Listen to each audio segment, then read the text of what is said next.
All airliners are pretty automated today. In the case of Boeing, the controls are properly linked. In other words, you have a stick in front of you and the co-pilot has the same stick in front of him. And those sticks are linked, even though the 787 or the 777 is in fact fly-by-wire, those sticks are linked. But in the Airbus, you have a side stick on the left-hand side for the captain and a side stick on the right-hand side for the co-pilot. And those sticks are not linked at all. It's a computer, it's a massive computer.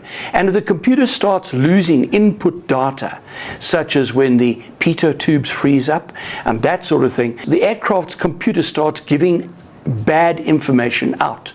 And then the pilots who are so used to flying automated aircraft don't know what to do because they've lost the feel of what we call stick and rudder, understanding the process of actually flying an aeroplane. But had that been a Boeing 737, I asked the question, would it have crashed?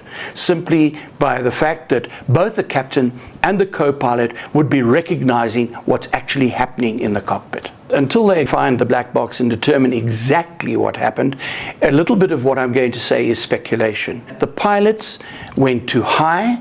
They tried to get over the top of the storm. There's an area called Coffin Corner where the airspeed of the aircraft is critical and the speed of the stall is, so the airspeed is there and the speed of the stall is there, and the higher you go, especially when the aircraft is heavily loaded, and remember this happened shortly after takeoff, they were only about half an hour or so into the flight, and at that stage the aircraft hasn't burnt a lot of fuel and therefore it's quite heavy. The way to get out of a storm, which I should never have got into anyway, is to go up, and of course when you go up with a heavy aircraft you are asking for trouble. One would assume that after a tragedy like the Air France 447, that training throughout the world of all airlines pilots, no matter what they fly, whether they fly a Boeing, an Airbus, or even an Embraer regional jet, that they clearly understood the parameters and what's going wrong in the cockpit,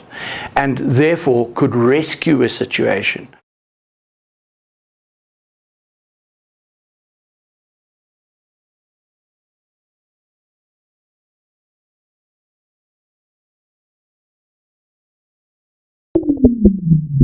The reality is flying is still the safest method of traveling, safer than any other method, in fact safer than crossing the road in front of your house.